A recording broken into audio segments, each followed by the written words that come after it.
Namaskar dear students, welcome to online video class of Academy. So we are discussing the chapter reproductive health and discussing the topic contraceptive methods. So last we have oral contraceptive pills. Now we have two contraceptive methods discuss. That is one topic emergency contraceptive method. Emergency contraceptive method. The emergency contraceptive method എന്ന് പറഞ്ഞാൽ സാധാരണ നമ്മൾ എല്ലാ contraceptive methods ഉപയോഗിക്കുന്ന sexual contact മുന്നേ എന്നാണ്.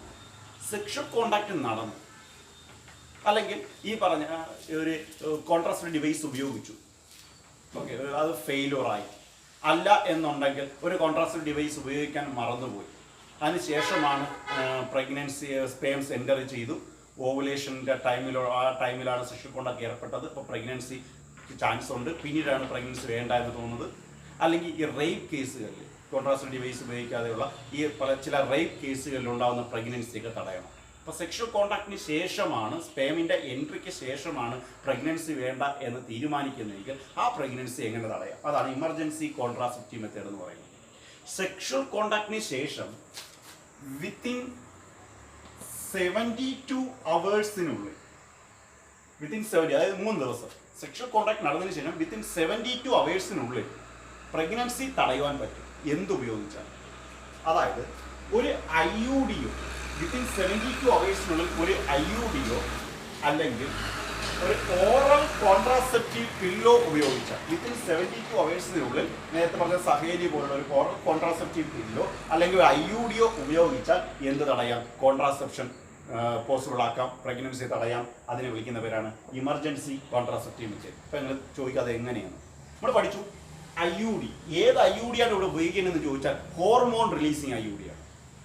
Hormone releasing IUDക്കും oral contraceptive പില്ലിനും കോമൺ ആയിട്ടൊരു ആപ്ലിക്കേഷൻ ഉണ്ട്, മെക്കാനിസം ഉണ്ട്, പ്രിവെന്റ് ഇംപ്ലാന്റേഷൻ. അതായത് ഈ സെക്ഷൽ കോണ്ടാക്ട് നടന്നു, സ്പേം എൻ്റർ ചെയ്തു, അപ്പോൾ അവിടെ സ്പേമിൻ്റെ എൻട്രി തടയാൻ വേണ്ടി ഒന്നും ചെയ്യാൻ പറ്റിയിട്ടില്ല, യൂട്രസിലൂടെ സ്പേം പോയി ഫെലോപ്പിയൻ ട്യൂബിലെത്തി ഓവുമായി ഫെർട്ടിലൈസേഷൻ നടന്നു എന്ന് വിചാരിക്കുക.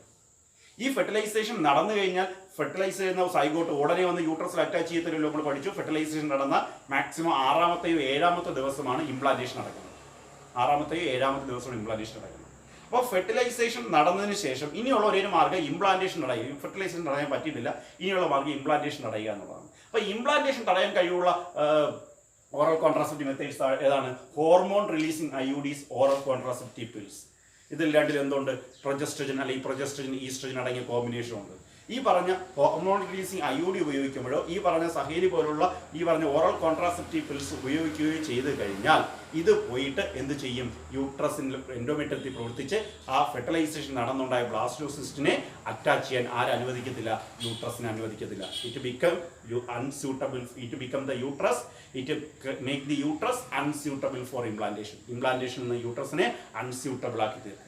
ആ ഒരു പ്രോപ്പർട്ടി ഉള്ള കോൺട്രാസെപ്റ്റീവ് മെത്തേഡ്സ് ആണ് ഹോർമോൺ റിലീസിങ് IUDസും OCPസും. അപ്പോൾ ഏതെങ്കിലും ഒരു ഹോർമോൺ റിലീസിങ് IUDയോ ഒരു ഓറൽ കോൺട്രാസെപ്റ്റീവ് പില്ലോ സെക്ഷൽ കോണ്ടാക്ട് കഴിഞ്ഞ് വിത്തിൻ 72 അവേഴ്സിനുള്ളിൽ ഉപയോഗിക്കുകയാണെങ്കിൽ നമുക്ക് എന്ത് തടയാം? പ്രഗ്നൻസി തടയാം, കോൺട്രാസെപ്ഷൻ നടത്താം. അതിനെ വിളിക്കുന്ന പേരാണ് ഇമർജൻസി കോൺട്രാസെപ്റ്റീവ് മെത്തേഡ്. വിത്തിൻ 72 അവേഴ്സിനുള്ളിൽ തന്നെ ഉപയോഗിക്കണം. അപ്പോൾ ഏതൊക്കെയാണ് ഇമർജൻസി കോൺട്രാസെപ്റ്റീവ് മെത്തേഡ് ഉപയോഗിക്കാൻ പറ്റുന്നത്? ഒന്നുകിൽ ഹോർമോൺ റിലീസിങ് IUD അല്ലെങ്കിൽ ഒരു OCP. Okay,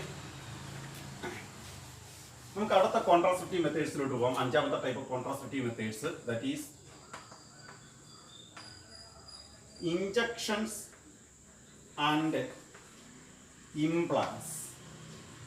injections and implants അതായത് നമ്മൾ നേരത്തെ ഓറൽ കോൺട്രാസെപ്റ്റീവ് മെത്തേഡ്സ് പഠിച്ചു. Small doses of either progestogen or progestogen oestrogen combination, ഓറലായിട്ട് കഴിക്കുന്ന ഗുളികകൾ. എന്നാൽ അതേ മെക്കാനിസം, അതേ കമ്പണന്റ്, അതേ കണ്ടന്റ് ഉള്ള ഒന്നാണ് ഇഞ്ചക്ഷൻസ് എന്നത്. ചില പെൺകുട്ടികൾ ഈ പറഞ്ഞ ഗുളികൾ കഴിക്കാൻ പറ്റത്തില്ല, നേരത്തെ പറഞ്ഞ നോസിയ, വോമിറ്റിംഗ് പോലുള്ള സൈഡ് എഫക്ട്സ് ഉണ്ടാവും. അപ്പോൾ അത്തരം, അത് മാത്രമല്ല ദിവസവും ഒരു ഗുളിക വെച്ച് കഴിക്കണം. അതിൻ്റെ ഒരു എഫിഷ്യൻസി വളരെ കുറവാണ്, അതുകൊണ്ടാണ് ദിവസവും ഗുളികൾ വെച്ച് കഴിക്കേണ്ടത്.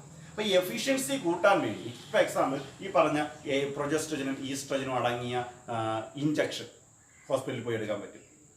ഹോസ്പിറ്റലിൽ പോയി ഒരു ഇഞ്ചക്ഷൻ എടുക്കും. ഈസ്ട്രജൻ ഡോക്ടറോട് പറഞ്ഞൊരു ഗൈനക്കോളജിസ്റ്റിനെ കൺസൾട്ട് ചെയ്ത് കോൺട്രാസെപ്ഷന് വേണ്ടി ഈ പ്രൊജസ്ട്രജനും ഈസ്ട്രജനും അടങ്ങിയ OCPയുടെ തന്നെ എന്തായിട്ട് അതിൻ്റെ അതേ കമ്പണൻ്റുള്ള ഈസ്ട്രജൻ പ്രൊജസ്ട്രോണും ഒരു ഇഞ്ചക്ഷനൊക്കെ എടുത്താൽ മതി. നമുക്കറിയാം, ഒരു പനി വന്നു കഴിഞ്ഞാൽ നമ്മളൊരു മരുന്ന് കഴിക്കുന്നതാണ് പെട്ടെന്ന് റിലീഫ് കിട്ടുന്നത് ഒരു ഇഞ്ചക്ഷൻ എടുക്കുമ്പോഴാണ്.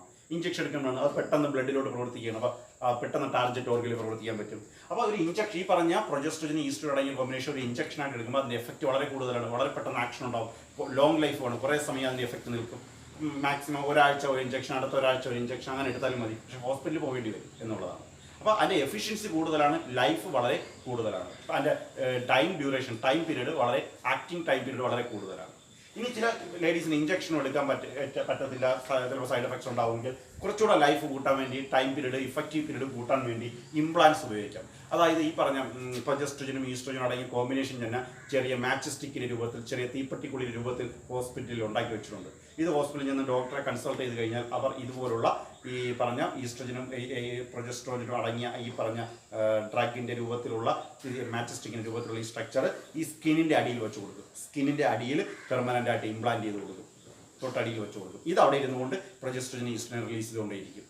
ഓക്കെ, അപ്പോൾ ഇതിൻ്റെ എഫക്റ്റീവ് പീരീഡ് വളരെ കൂടുതലാണ്. ഇനി അവർക്ക് ഈ കപ്പിൾസിന് കുഞ്ഞുങ്ങൾ വേണമെന്ന് തോന്നുന്നു, അവർ ഹോസ്പിറ്റലിൽ ചെല്ല് പറയുക, ഡോക്ടർ അത് മാറ്റി കൊടുക്കും. അപ്പോൾ ഓറൽ കോൺട്രാസെപ്റ്റീവ് പിൽസിനേക്കാളും ഇഫക്റ്റീവ് പീരീഡ് കൂടുതലാണ് ഇഞ്ചക്ഷൻസ്, അതിനേക്കാളും ഇഫക്റ്റീവ് പീരീഡ് കൂടുതലാണ് ഇംപ്ലാന്റ്സ്. മൂന്നിൻ്റെ പ്രവർത്തനം രീതി ഒന്ന് തന്നെയാണ്. ഏത് OCP ആയാലും ഇഞ്ചക്ഷൻ ആയാലും ഇംപ്ലാന്റ്സ് ആയാലും പ്രവർത്തന രീതി ഒന്ന് തന്നെയാണ്. Prevent ovulation and implantation and also make the cervix hostile to the sperms, and also that means cervix produce a thick mucus to prevent the entry of sperms. അപ്പോൾ വേണമെങ്കിൽ നേരത്തെ നമ്മൾ എമർജൻസി കോൺട്രാസെപ്റ്റീവ് മെത്തേഡ് പറഞ്ഞതുപോലെ ഈ പറഞ്ഞ ഇഞ്ചക്ഷനോ പെട്ടെന്ന് within 72 hours ഒരു ഇഞ്ചക്ഷനോ അല്ല ഇംപ്ലാന്റേഷനോ നടത്തി കഴിഞ്ഞാൽ എന്ത് പോസിബിൾ ആക്കാം, എന്ത് തടയാം, ഉണ്ടാവുന്ന പ്രഗ്നൻസി തടയുവാൻ കഴിയും. Okay, injections and oral contraceptive pills ഗുളികളാണ് കഴിക്കുന്നു, ഇവിടെ ഇഞ്ചക്ഷൻ എടുക്കുന്നു, ഇവിടെ സ്കിൻ്റെ അടിയിൽ വയ്ക്കുന്നു, അതിരുന്ന് പ്രവർത്തിക്കുന്നു. ഇഫക്റ്റീവ് പീരീഡ് കൂടുതലാണെന്ന് അർത്ഥം. ഇഞ്ചക്ഷൻസിനും ഇംപ്ലാന്റ്സിനും OCP കമ്പയർ ചെയ്യുമ്പോൾ ഇഫക്റ്റീവ് പീരീഡ് വളരെ കൂടുതലാണ്. കാരണം കണ്ടന്റും സെയിം ആണ്, അതിൻ്റെ ആ പ്രവർത്തന രീതിയും സെയിം ആണ്. അടുത്ത ലാസ്റ്റ് കോൺട്രാസെപ്റ്റീവ് മെത്തേഡ്സ് എന്ന് പറയുന്നത് സർജിക്കൽ മെത്തേഡ്സ്, അല്ലെങ്കിൽ പറയും sterilisation methods. Surgical methods or sterilisation methods. ഇതാണ് സർജറിയാണ്, സർജിക്കൽ മെത്തേഡ്സ് ആണ്. ഓക്കെ, അല്ലെങ്കിൽ വന്ധീകരണം എന്ന് പറയും. സ്റ്റെറിലൈസേഷൻ മെത്തേഡ്, വന്ധീകരണം. These are terminal methods for contraception. Terminal methods ആണ് എന്ന് വെച്ചാൽ അന്തിമ വാക്കാണെന്നൊക്കെ നമ്മൾ പറയാം. ടെർമിനൽ മെത്തേഡ്സ് എന്ന് വെച്ചാൽ എന്നേക്കുമായി പ്രഗ്നൻസിക്കുള്ള കഴിവ് തടയുന്നു, നശിപ്പിക്കുന്നു. പിന്നെ ഇതിൻ്റെ റിവേഴ്സിബിലിറ്റി വളരെ പോറാണ്. നമ്മൾ ഇതുവരെ പഠിച്ച natural methods, barrier methods, IUDs, ഈ പറഞ്ഞ ഇഞ്ചക്ഷൻസ്, ഇംപ്ലാന്റ്സ്, OCP അതെല്ലാം ടെമ്പററി ആണ്. എന്ന് കുഞ്ഞുങ്ങളെ പ്രഗ്നൻസി വേണ്ടെന്ന് തോന്നുമോ അപ്പോഴുപയോഗിക്കുക, വേണമെന്ന് തോന്നുമ്പോൾ അതിൻ്റെ ഉപയോഗം നിർത്തുക. ടെമ്പററി മെത്തേഡ്സ് ഓഫ് കോൺട്രാസെപ്ഷൻ ആണ്. ഇതൊരു പെർമനന്റ് മെത്തേഡ്സ് ഒക്കെ എന്നേക്കുമായി പ്രഗ്നൻസിക്കുള്ള കഴിവ് തടയുകയാണ്. Okay, terminal methods for contraception. അതുകൊണ്ട് തന്നെ ഇതിന്റെ റിവേഴ്സിബിലിറ്റി വളരെ വളരെ പൂറാണ്. റിവേഴ്സിബിൾ ആയിട്ടുള്ള കേസുകളൊക്കെ ഉണ്ട്, എങ്കിലും അതിനുള്ള ചാൻസ് വളരെ വളരെ കുറവാണ്. തിരിച്ച് പിന്നെ പ്രഗ്നൻസിക്കുള്ള കഴിവ് കൊണ്ടുവരാനുള്ള ചാൻസ് വളരെ വളരെ കുറവാണ്. ഇപ്പൊ ടെർമിനൽ മെത്തേഡ്സ് ഫോർ കോൺട്രാസെപ്ഷൻ ആണ് സർജിക്കൽ മെത്തേഡ്സ് അല്ലെങ്കിൽ സ്റ്റെറിലൈസേഷൻ മെത്തേഡ്സ്. നോക്കുക, ഈ സർജിക്കൽ മെത്തേഡ്സ് അല്ലെങ്കിൽ സ്റ്റെറിലൈസേഷൻ മെത്തേഡ്സ് ഫീമെയിൽസിലും ചെയ്യാറുണ്ട്, മെയിൽസിലും ഉണ്ട്. ഫീമെയിൽസിലും ഉണ്ട്, മെയിൽസിലും ഉണ്ട്. നമ്മുടെ മലയാളത്തിൽ പ്രസവം നിർത്താൻ എന്നൊക്കെ പറയും. ഇപ്പൊ നിങ്ങൾ കേൾക്കുന്നത് പ്രസവം നിർത്തുന്നത് ഫീമെയിൽസ് അല്ലേ? അത് ഫീമെയിൽസ് തന്നെയാണ്. അതുപോലെ മെയിൽസിലും ഉണ്ട് ഇതുപോലെ അവരുടെ പ്രഗ്നൻസി, അവരുടെ ഈ പറഞ്ഞ അവരുടെ എന്ന് തടയാൻ വേണ്ടി, ഫെർട്ടിലിറ്റി തടയുവാൻ വേണ്ടി, നഷ്ടപ്പെടുത്താൻ വേണ്ടി. ഓക്കെ, ഫെർട്ടിലിറ്റി എന്നേക്കുമായി തടസ്സപ്പെടുത്താൻ വേണ്ടി അവരിലും എന്തുണ്ട്, സർജിക്കൽ മെത്തേഡ്സ് അവൈലബിൾ ആണ്. ഫീമെയിൽസ് ചെയ്യുന്ന സർജിക്കൽ മെത്തേഡ്സിന്റെ പേരാണ് ട്യൂബക്ടമി എന്ന് പറയും. ട്യൂബക്ടമി. മെയിൽസിൽ ചെയ്യുന്ന സർജിക്കൽ മെത്തേഡിന്റെ പേരാണ് വാസക്ടമി. സോ ഫീമെയിൽസിലെ സർജിക്കൽ മെത്തേഡ് അല്ലെങ്കിൽ സ്റ്റെറിലൈസേഷൻ മെത്തേഡിന്റെ പേര് ട്യൂബക്ടമി, മെയിൽസിലെ സർജിക്കൽ മെത്തേഡ് അല്ലെങ്കിൽ സ്റ്റെറിലൈസേഷൻ മെത്തേഡിന്റെ പേര് വാസക്ടമി എന്നാണ്. എന്താണ് ട്യൂബക്ടമി എന്ന് അറിയുന്നത്? ഏതെങ്കിലും വേർഡിന്റെ അവസാനം അക്ടമി എന്ന് പറഞ്ഞ അർത്ഥം സർജറി എന്നാണ്. ഇത് ഫെലോപ്പിയൻ ട്യൂബ് ആണെന്ന് അറിയാം. ഫെലോപ്പിയൻ ട്യൂബിൽ കൂടെയാണല്ലോ ഓവം വരുന്നത്, സ്പേം ഫെർട്ടിലൈസേഷൻ നടക്കുന്നത്. ഈ ഫെലോപ്പിയൻ ട്യൂബിന്റെ ഒരു ഭാഗം കട്ട് ചെയ്താൽ കളയുക. സോ ഈ ട്യൂബക്ടമി ചെയ്യുന്നത് a small part of the fallopian tube is removed. ഒന്നുകിൽ ഫെലോപ്പിയൻ ട്യൂബിന്റെ ഒരു ഭാഗം കട്ട് ചെയ്താൽ കളയും. അല്ല എന്നുണ്ടെങ്കിൽ കൂടുതലും ചെയ്യുന്നത് ഫെലോപ്പിയൻ ട്യൂബിന്റെ ഒരു ഭാഗം ഇങ്ങനെ കട്ട് ചെയ്തിട്ട് രണ്ട് ഭാഗവും എന്ത് ചെയ്യും, കെട്ടിയും വയ്ക്കും. റബ്ബർ ബാൻഡ് സ്ട്രക്ചർ ഇട്ട് കെട്ടിയും വയ്ക്കും. അപ്പൊ ഇതിൽ കൂടെ വരുന്ന ഓവം ഇവിടെ നിൽക്കത്തുള്ളൂ, ഇതുവരെ വരുന്ന സ്പേം ഇവിടെ നിൽക്കത്തുള്ളൂ. ഓവം സ്പേം നമ്മൾ മീറ്റ് ചെയ്തില്ല. ഓക്കെ. സോ ട്യൂബക്ടമി ചെയ്യുന്നത് ഒന്നുകിൽ A small part of the fallopian tube is removed or tied up. ഒന്നുകിൽ കട്ട് ചെയ്ത് റിമൂവ് ചെയ്യുന്നു, അല്ലെങ്കിൽ ഒരു പോർഷൻ കട്ട് ചെയ്തിട്ട് രണ്ട് ഭാഗം കൂടെ എന്ത് ചെയ്യുന്നു, ടൈ ചെയ്ത് വെക്കുന്നു. Removed or tied up. അതുപോലെയാണ് വാസക്ടമി. നമ്മുടെ വാസക്ടമി എന്ന് പറയുന്നത് ടെസ്റ്റിസിൽ നിന്ന് സ്പേംസിനെ കൊണ്ടുപോകുന്ന, അല്ലെ, ഇജാക്കുലേറ്ററി ഡക്റ്റിലേക്ക് സ്പേമിനെ കൊണ്ടുപോകുന്ന ട്യൂബാണ് വാസ് ഡെഫറൻസ്. ഈ വാസ് ഡെഫറൻസിൽ കുറച്ച് ഭാഗം റിമൂവ് ചെയ്യുന്നു, അല്ലെങ്കിൽ എന്ത് ചെയ്യുന്നു, ആ ഒരു ഭാഗം കട്ട് ചെയ്തിട്ട് അവിടെ എന്ത് ചെയ്യുന്നു, കെട്ടി വെക്കുന്നു. അപ്പൊ ഇതിലൂടെ വരുന്ന സ്പേം മുകളിലോട്ട് പോകത്തില്ല, എവിടെ ഡെപ്പോസിറ്റ് ആകത്തില്ല, ഇജാക്കുലേറ്ററിൽ പോകത്തില്ല, യൂറിത്രയിൽ ഡെപ്പോസിറ്റ് ചെയ്യത്തില്ല. അപ്പൊ അത്തരം വാസക്ടമിക്ക് വിധേയമായ മെയിൽ സെക്ഷൽ കോൺടാക്ട് ഏർപ്പെട്ട ഫീമെയിലിന്റെ വജനിലേക്ക് ഡെപ്പോസിറ്റ് ചെയ്യുന്നതിൽ സ്പേം ഇല്ല. സെമിനൽ പ്ലാസ്മ മാത്രമേ ഉള്ളൂ. മറ്റേ ഗ്ലാൻസിന്റെ ഒക്കെ സെക്രീഷൻ ഉണ്ട്, seminal വെസിക്കൽ, prostate gland, bulb urethral gland. അതിൽ എന്ത് കാണത്തില്ല, സ്പേം കാണത്തില്ല. സെമിനൽ പ്ലാസ്മ മാത്രമേ കാണത്തുള്ളൂ. ഓക്കെ. അപ്പൊ സ്പേം പോകത്തില്ല. അവിടെ ഓവം ഉണ്ടെങ്കിലും ഓവമായിട്ട് എന്ത് ചെയ്തില്ല, ഫെർട്ടിലൈസേഷൻ നടക്കത്തില്ല. സാധാരണ ഫീമെയിൽസ് ആണ് ട്യൂബക്ടമിക്ക് വിധേയമാകാറുള്ളത്. എന്നാൽ ചില കേസിൽ, ചില കപ്പിൾസിൽ ഫീമെയിൽസിന്റെ ബോഡി വളരെ വീക്കായിരിക്കും, അവർക്കൊരു സർജറി ചെയ്യാൻ പറ്റത്തില്ല ഡെലിവറിയോടുകൂടി. അതുകൊണ്ട് തന്നെ അത്തരം കപ്പിൾസിന്റെ കേസിൽ അവർ തമ്മിൽ മ്യൂച്വൽ അണ്ടർസ്റ്റാൻഡിംഗ് വഴി മെയിൽസ് ഈ പറഞ്ഞ വാസക്ടമിക്ക് വിധേയമാകാറുണ്ട്. സോ ഫീമെയിൽസിൽ ചെയ്യുന്ന സർജിക്കൽ മെത്തേഡ് ട്യൂബക്ടമി, മെയിൽസിൽ ചെയ്യുന്ന surgical method sterilisation method vasectomy. ട്യൂബക്ടമിയിൽ ചെയ്യുന്നത് a small part of the fallopian tube is removed or tied up. ഒരു ഭാഗം കട്ട് ചെയ്ത് കളയുന്നു, അല്ലെങ്കിൽ കട്ട് ചെയ്തിട്ട് കെട്ടി വെക്കുന്നു. മെയിൽസിലെ a small part of the fallopian tube is a small part of the vas deferens is removed or tied up. Okay. So നമ്മൾ പഠിച്ചത് surgical methods for sterilisation methods of contraception, that means terminal methods for contraception. അപ്പോൾ നമ്മൾ എല്ലാ തരത്തിലുള്ള contraceptive മെത്തേഡ്സും പഠിച്ചു കഴിഞ്ഞു. 6 തരത്തിലുള്ള contraceptive methods ഓർമ്മയുണ്ടല്ലോ. Natural methods, barrier methods, IUDs, OCPs, injections and implants, and finally surgical methods of sterilization methods. അടുത്ത നമുക്ക് പഠിക്കാനുള്ളത് MTP എന്നുള്ളതാണ്. എന്താണ് MTP എന്ന് ചോദിച്ചാൽ, medical termination of pregnancy. Medical termination of pregnancy, also called induced abortion. Medical termination of pregnancy or induced abortion. എന്താണ് medical, വൈദ്യപരമായി medical ഹെൽപ്പോടുകൂടി pregnancy terminate ചെയ്യുന്നു, അവസാനിപ്പിക്കുന്നു. ഒരു പ്രഗ്നൻസി അവസാനിപ്പിക്കുന്നു എന്ന് പറഞ്ഞാൽ വോളണ്ടറി ആയിട്ട്, ഡെലിബറേറ്റ് ആയിട്ട്, ഇന്റൻഷണൽ, ബോധപൂർവം ഒരു പ്രഗ്നൻസി തടയും. ഒരു പ്രഗ്നൻസി കംപ്ലീറ്റ് ചെയ്യുന്നത് at the end of the 9th month ആണ്, ജസ്റ്റേഷൻ പീരീഡ് എൻഡിലാണ്. എന്നാൽ ആ ഫുൾ ടൈം കംപ്ലീറ്റ് ചെയ്യുന്നതിന് മുമ്പ്, ആ പൂർണ്ണമായ ജസ്റ്റേഷൻ പീരീഡ് കംപ്ലീറ്റ് ആകുന്നതിന് മുമ്പ് തന്നെ പ്രഗ്നൻസി എന്ത് ചെയ്യുന്നു, തടയും, കുഞ്ഞിനെ നശിപ്പിച്ചു കളയുന്നു. പല കേസുകളിലും ഈ MTP വേണ്ടി വരും, അത് ആവശ്യമായി വരും. പക്ഷെ അതിന് ഡിമെറിറ്റും ഉണ്ട്, മെറിറ്റും ഉണ്ട്, ഡിമെറിറ്റും ഉണ്ട്. നമുക്ക് ഡിസ്കസ് ചെയ്യാം. അപ്പൊ വോളണ്ടറി ആയിട്ട്, ഇന്റൻഷണൽ ആയിട്ട്, ബോധപൂർവം ഒരു ഫുൾ ടൈം കംപ്ലീറ്റ് ചെയ്യുന്നതിന് മുമ്പ് പ്രഗ്നൻസി നശിപ്പിക്കുന്നതിനെ തടയുന്നതിന് പറയുന്ന പേരാണ് MTP, medical termination of pregnancy, also called induced abortion. വെറും അബോർഷൻ അല്ല, അബോർഷൻ സാറിന് സംഭവിക്കാറുണ്ട്. അമ്മ നമ്മൾ പറഞ്ഞു ഫസ്റ്റ് ട്രൈമസ്റ്റർ വളരെ ക്രൂഷ്യലാണ് ഒരു പ്രഗ്നന്റ് ലേഡിയെ സംബന്ധിച്ച്.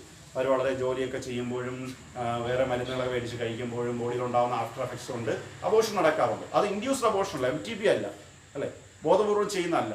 എന്നാൽ ഇത് ബോധപൂർവ്വം മെഡിക്കൽ ഹെൽപ്പോട് കൂടി, വൈദ്യസഹായത്തോടു കൂടി, ഒരു ഡോക്ടറിന്റെ സഹായത്തോടു കൂടി ആ പ്രഗ്നൻസി കംപ്ലീറ്റ് ആവുന്നതിന് മുമ്പ് ബോധപൂർവ്വം നമ്മൾ അതിനെ എന്ത് ചെയ്യുന്നു, നശിപ്പിച്ച് കളയുന്നതിനെ വിളിക്കുന്ന പേരാണ് medical termination of pregnancy or induced abortion.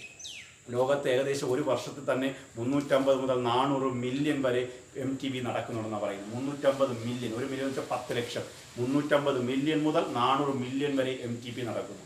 ഒരു പരിധിവരെ ചിന്തിച്ചു കഴിഞ്ഞാൽ ഇതൊരു നല്ലതാണ് പോപ്പുലേഷൻ കൺട്രോൾ ചെയ്യാൻ വേണ്ടി. പക്ഷേ പോപ്പുലേഷൻ കൺട്രോൾ ചെയ്യാൻ വേണ്ടി MTP ചെയ്യണമെന്നല്ല പറയുന്നത്. ഒരു പരിധിവരെ പോപ്പുലേഷൻ പിടിച്ചു നിർത്തുന്നതിൽ MTPക്ക് വളരെ വലിയൊരു പങ്കുണ്ടെന്ന് പറയാം. എനിവേ നമുക്ക് MTPയുടെ മെറിറ്റ്സും ഡിമെറിറ്റ്സിനോടും ഡിസ്കസ് ചെയ്യാം. MTPയുടെ മെറിറ്റ്സ് എന്ന് പറഞ്ഞാൽ ചില കേസിൽ MTP വളരെ ആവശ്യമായി വരും. ഇപ്പം ചില കേസിൽ ഒരു കപ്പിൾ ഒരു കോൺട്രാസെപ്റ്റീവ് ഡിവൈസ് ഉപയോഗിച്ചു പ്രഗ്നൻസി തടയാൻ വേണ്ടി. പക്ഷേ ആ കോൺട്രാസെപ്റ്റീവ് ഡിവൈസ് ഫെയിലറായി. കോണ്ടം ഉപയോഗിച്ചു, കോണ്ടം ബ്രേക്കായി, സ്പേം പോയി, ഫെർട്ടിലൈസേഷൻ നടന്നു, പ്രഗ്നൻ്റ് ആയി. അത്തരം കേസിൽ ആ കോൺട്രാസെപ്റ്റീവ് ഡിവൈസിന്റെ ഫെയിലറിന്റെ ഫലമായിട്ടുണ്ടായ പ്രഗ്നൻസി തടയുവാൻ വേണ്ടി അവർക്ക് എന്ത് ചെയ്യാം, MTP നടത്താം. ഹോസ്പിറ്റലിൽ പോയി ഡോക്ടറെ കൺസൾട്ട് ചെയ്ത് MTB ചെയ്യാം. ഓക്കെ. അതോടൊപ്പം ഈ പറഞ്ഞ ചില കേസ് റേപ്പ് കേസുകൾ ഉണ്ടാകുന്ന റേപ്പ് കേസുകളിലൂടെ ഉണ്ടാകുന്ന പ്രഗ്നൻസി തടയാൻ വേണ്ടി ആ ലേഡിക്ക് എന്ത് ചെയ്യാം? MTB ചെയ്യാം. ഇനി ചില കേസിൽ ഡോക്ടർമാർ പറയുന്നു ഈ ലേഡിയുടെ പ്രഗ്നൻസി കണ്ടിന്യൂ ചെയ്താൽ അത് അമ്മയുടെ ജീവന് ഭീഷണിയായി തീരും, അല്ലെങ്കിൽ കുഞ്ഞിനെ ജീവനോടെ കിട്ടത്തില്ല, അല്ലെങ്കിൽ രണ്ടുപേരുടെയും ജീവൻ അത് റിസ്ക് ആണെന്ന് പറയും. അത്തരം കേസിൽ നമ്മൾ മുൻഗണന കൊടുക്കുന്ന ആർക്കാണ്? അമ്മയ്ക്കാണ്, അമ്മയുടെ ജീവനാണ്. അപ്പോൾ അത്തരം കേസിൽ എന്ത് ചെയ്യാം? MTB ചെയ്യാം. അപ്പോൾ എന്തൊക്കെ ചെയ്യാം? കോൺട്രാസെപ്റ്റീവ് ഡിവൈസിന്റെ ഫെയിലിയറിന്റെ ഫലമായിട്ടുണ്ടാകുന്ന പ്രഗ്നൻസി തടയുവാം, റേപ്പ് കേസുകൾ ഉണ്ടാകുന്ന പ്രഗ്നൻസി തടയുവാം. ഒരു പ്രഗ്നൻസി കണ്ടിന്യൂ ചെയ്താൽ അത് അമ്മയുടെയോ കുഞ്ഞിൻ്റെയോ അല്ലെങ്കിൽ രണ്ടുപേരുടെയും ജീവന് ഭീഷണിയായി തീരുന്ന ഘട്ടത്തിൽ നമുക്ക് MTB ചെയ്യുക. എന്താണ് MTB ഡീമെറിറ്റ് എന്ന് പറഞ്ഞാൽ? നമ്മുടെ രാജ്യത്ത് പലയിടത്തും MTB വളരെ കൂടുതലായി ചെയ്യുന്നു, വളരെ ലാർജ് നമ്പറിൽ MTB ചെയ്യപ്പെടുന്നു. അതിന്റെ കാരണമായിട്ട് കണ്ടെത്തിയിരിക്കുന്നത് ഈ അമ്നിയോസെന്റസിസ് എന്ന് പറയുന്ന ഒരു ടെക്നിക്ക് നമ്മൾ കേട്ടിട്ടുണ്ട്, അല്ലെങ്കിൽ എന്താണ് അമ്നിയോസെന്റസിസ് എന്ന് പറയുന്നത്? കുഞ്ഞ് അമ്മയുടെ യൂട്രസിനകത്ത് കിടക്കുന്ന ഒരു ക്യാവിറ്റിയാണ് അമ്നിയോട്ടിക് ക്യാവിറ്റി. അമ്നിയോൺ എന്ന് പറയുന്ന ലെയറിന് ചുറ്റുമാണ് അകത്താണ് കിടക്കുന്നത്. അവിടെ ഒരു ഫ്ലൂയിഡ് ഉണ്ട്, അമ്നിയോട്ടിക് ഫ്ലൂയിഡ്. ഇതിൽ കുഞ്ഞിന്റെ സെൽസ് ഉണ്ട്. ഈ അമ്നിയോട്ടിക് ഫ്ലൂയിഡ് കുത്തിയെടുക്കുമ്പോൾ വളരെ നേരത്തെ അമ്നിയോട്ടിക് ഫ്ലൂയിഡ് കുത്തിയെടുക്കാൻ പറ്റും. ഈ അമ്നിയോട്ടിക് ഫ്ലൂയിഡ് കുത്തിയെടുക്കുമ്പോൾ അതിൽ കുഞ്ഞിന്റെ സെൽസ് ഉണ്ടാവും. ഈ സെൽസ് കൾച്ചർ ചെയ്ത് കുഞ്ഞിന് മറ്റേ അബ്നോർമാലിറ്റീസ്, ക്രോമസോമൽ അബ്നോർമാലിറ്റി, ജനിതക തകരാറുണ്ടോ എന്ന് മനസ്സിലാക്കുന്ന ടെക്നിക്കാണ് amniocentesis.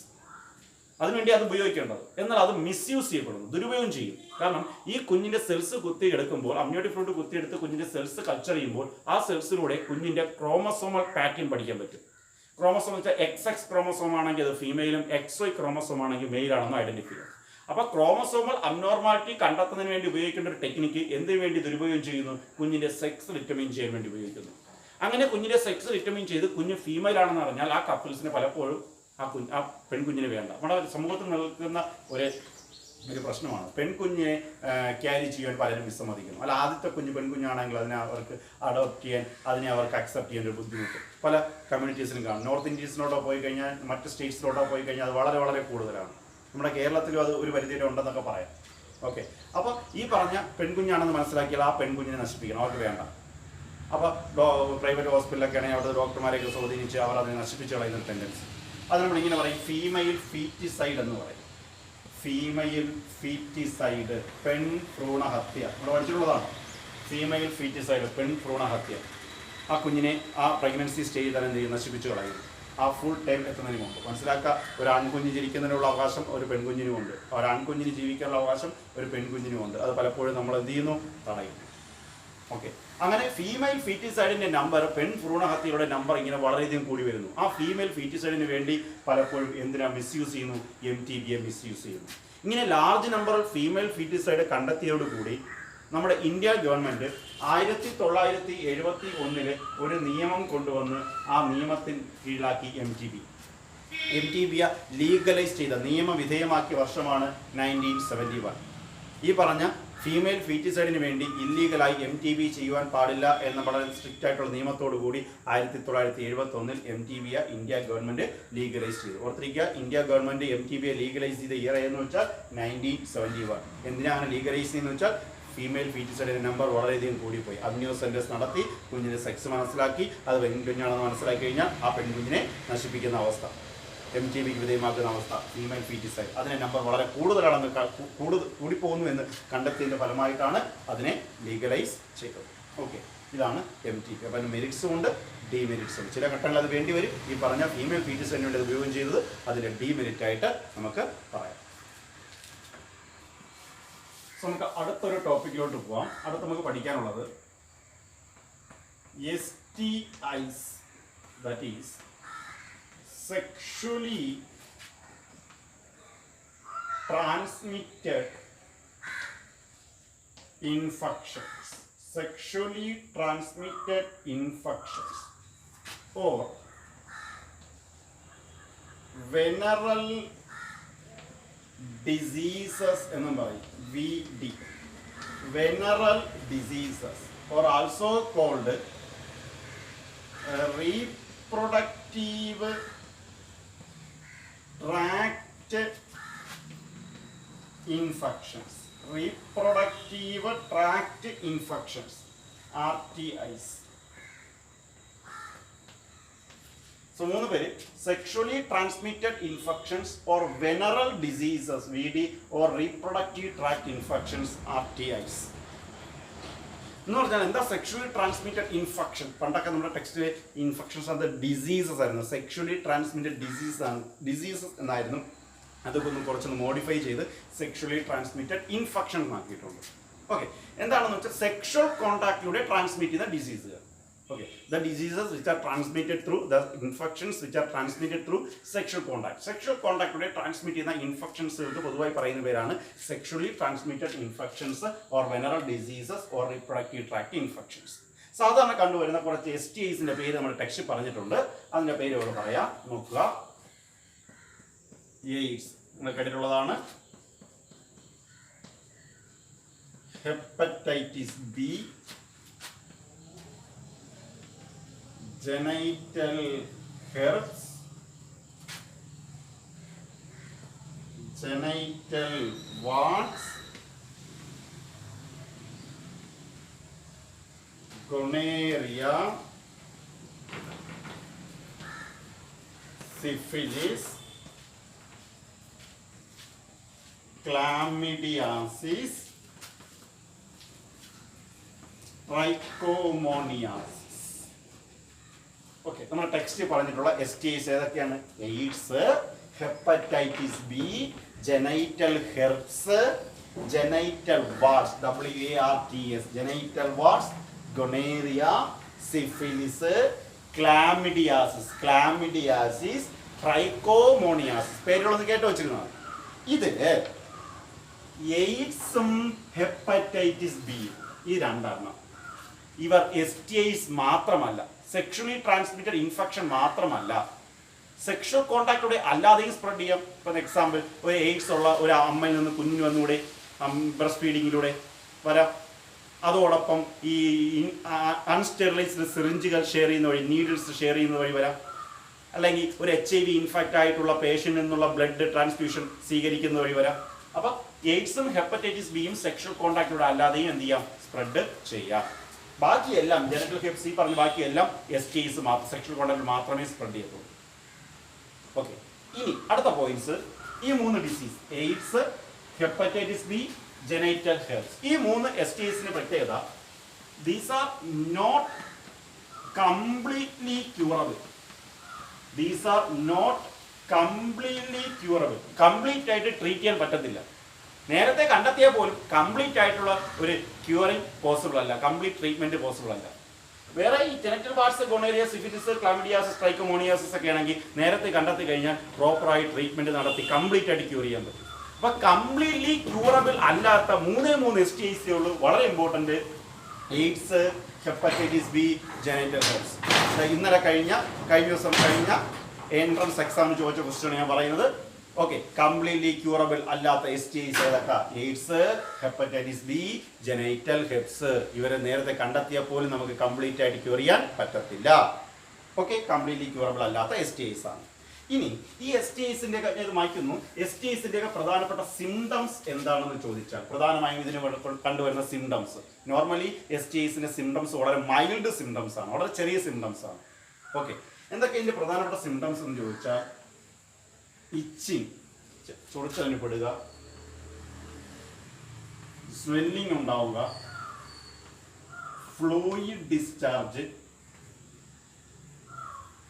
And slight pain. Okay, reproductive ട്രാക്റ്റിലെ ചൊറിച്ചിലുണ്ടാവുക, തടിച്ചിലുണ്ടാവുക, സ്വെല്ലിംഗ് ഉണ്ടാവുക, അവിടെ നിന്ന് ഫ്ലൂയിഡ് പുറത്തേക്ക് വരിക, ചെറിയ വേദന അനുഭവപ്പെടുക, ഇതൊക്കെയാണ് ഇതിന്റെ പ്രധാനപ്പെട്ട സിംറ്റംസ്. പലപ്പോഴും ഈ STIs വളരെ കോംപ്ലിക്കേഷനാവും, വളരെയധികം മാരകമായ അവസ്ഥയിലോട്ട് പോകാം. കാരണം നമ്മുടെ സമൂഹത്തിൽ ഈ പറഞ്ഞ ഈ സിംറ്റംസ് ഒക്കെ ഡോക്ടറെ കൊണ്ട് കാണിക്കാനൊക്കെ ഒരു പേടിയും മടിയും ഒരു അപകർഷത ബോധമൊക്കെ ഉള്ളതുകൊണ്ട് പലപ്പോഴും നമ്മൾ പ്രോപ്പറായിട്ട് ട്രീറ്റ്മെന്റ് എടുക്കാറില്ല. അപ്പോൾ ഇതൊക്കെ വളരെ കോംപ്ലിക്കേഷൻസിലേക്ക് നയിക്കും. അപ്പോൾ ഇതൊക്കെയാണ് പ്രധാനമായിട്ട് STIസിന്റെ സിംറ്റംസ് എന്ന് പറയുന്നത്. Itching, swelling, fluid discharge, slight pain എന്ന് പറയുന്നത്. നമുക്ക് ഇതുമായി ബന്ധപ്പെട്ട ഇതിന്റെ കോംപ്ലിക്കേഷൻസ് എന്തൊക്കെയാണെന്ന് ശ്രദ്ധിക്കുക. What are the complications of STIs? ഇത് പ്രോപ്പറായി കണ്ടെത്തി ട്രീറ്റ്മെന്റ് എടുത്തില്ലെങ്കിൽ എന്തൊക്കെ കോംപ്ലിക്കേഷൻ ഉണ്ടാവും? ഇതിന്റെ പ്രധാനപ്പെട്ട കോംപ്ലിക്കേഷൻസ് എന്ന് പറയുന്നത് പെൽവിക് ഇൻഫ്ലമേറ്ററി ഡിസീസസ്, PID എന്ന് പറയും. എന്ന് വെച്ചാൽ നമ്മുടെ ഈ റീപ്രൊഡക്റ്റീവ് റീജിയൻ വരുന്നത് പെൽവിസ് സൈഡിലാണ്, അബ്ഡോമൻ സൈഡിലാണ്, ഈ ഇടുപ്പിന്റെ ഭാഗത്താണ്. അപ്പോൾ ആ ഭാഗത്ത് ഈ പറഞ്ഞൊരു STI ഉണ്ടാകുമ്പോൾ അതുമായി ബന്ധപ്പെട്ട് ഇടുപ്പിന്റെ ഭാഗത്ത് നീർക്കെട്ടുകൾ ഉണ്ടാവും, നീർവീക്കം, ഇൻഫ്ലമേഷൻ എന്ന് വെച്ചാൽ നീർവീക്കം, പെൽവിക് ഇടുപ്പിന്റെ ഭാഗത്ത് ഇൻഫ്ലമേഷന്റെ പരമായിട്ടുള്ള നീർക്കെട്ട് സംബന്ധമായ രോഗങ്ങൾ ഉണ്ടാകാനുള്ള ചാൻസ് കൂടുതലാണ്. And there is chances of abortions. ഒരു ഫീമെയിലില് ഒരു STI വന്ന് അത് പ്രോപ്പറായി കണ്ടെത്തി ട്രീറ്റ് ചെയ്തില്ലെങ്കിൽ ആ പ്രഗ്നൻസി അബോർഷനിലേക്ക് കാരണമാകാം, അബോർഷനിലേക്ക് നയിക്കാം. And there is chances of stillbirth. സ്റ്റിൽ ബർത്തിനുള്ള കാരണം കൂടുതലാണ്. എന്താ സ്റ്റിൽ ബർത്ത്? സ്റ്റിൽ ബർത്ത് എന്ന് വെച്ചാൽ birth of a dead foetus. അമ്മയുടെ യൂട്രസിനകത്ത് കിടന്ന് തന്നെ കുഞ്ഞ് മരിച്ചെന്ന്, ചാപിള്ളെന്ന് പറയും, കുഞ്ഞ് മരിച്ചു പോകുന്ന അവസ്ഥ. അപ്പോൾ മിക്കവാറും STI കണ്ടെത്തി അത് പ്രോപ്പറായി ട്രീറ്റ് ചെയ്തില്ലെങ്കിൽ അത് സ്റ്റിൽ ബർത്തിന് കാരണമാവും. Birth of a dead foetus, ചാപിള്ളയ്ക്ക് ജന്മം കൊടുക്കുന്ന അവസ്ഥയെത്തും. So stillbirth. And ectopic pregnancies. There is chances of ectopic pregnancies.